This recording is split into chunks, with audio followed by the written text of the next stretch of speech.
তো শুরুতে আমি মাছ ভাজাটা একটু আগেই বসিয়ে দিয়েছিলাম। তো হ্যালো, আসসালামু আলাইকুম।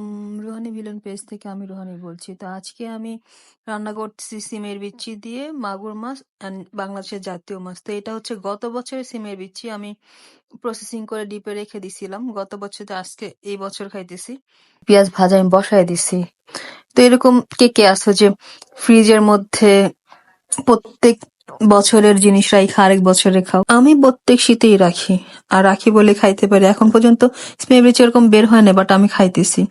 তো সিমের বিচিতে কিন্তু অনেক পরিমাণে ভিটামিন আছে, অনেক শক্তিও পাওয়া যায় সিমের বিচি খাইলে।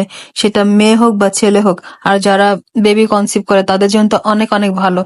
তো আমি এটা রান্না করছি রেগুলার যে মশলা, সেই মশলা আদা রসুন বাটা হলুদ মরিচ দিয়ে।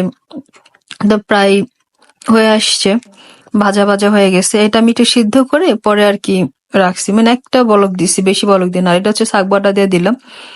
তো এরকম কার কার ভালো লাগে সিমের বিচি খাইতে কমেন্ট বক্সে জানাবা।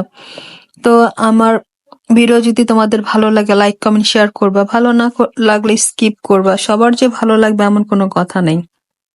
কি ভুল বললাম? এটাই বাস্তব। কারণ আমাদের অনেকের ভিডিও কিন্তু আমাদের ভালো লাগে না, তারপরেও কিন্তু আমরা লাইক কমেন্ট শেয়ার শেয়ার দিই না, হয়তো বা কমেন্ট করি। তো সবাই ভালো থাকবা। তো আমার রান্নাটা কেমন হয়েছে কমেন্ট বক্সে জানাবা। তো এতক্ষণ সাথে থাকার জন্য সবাইকে অনেক অনেক ধন্যবাদ। ফি আমানিল্লাহ।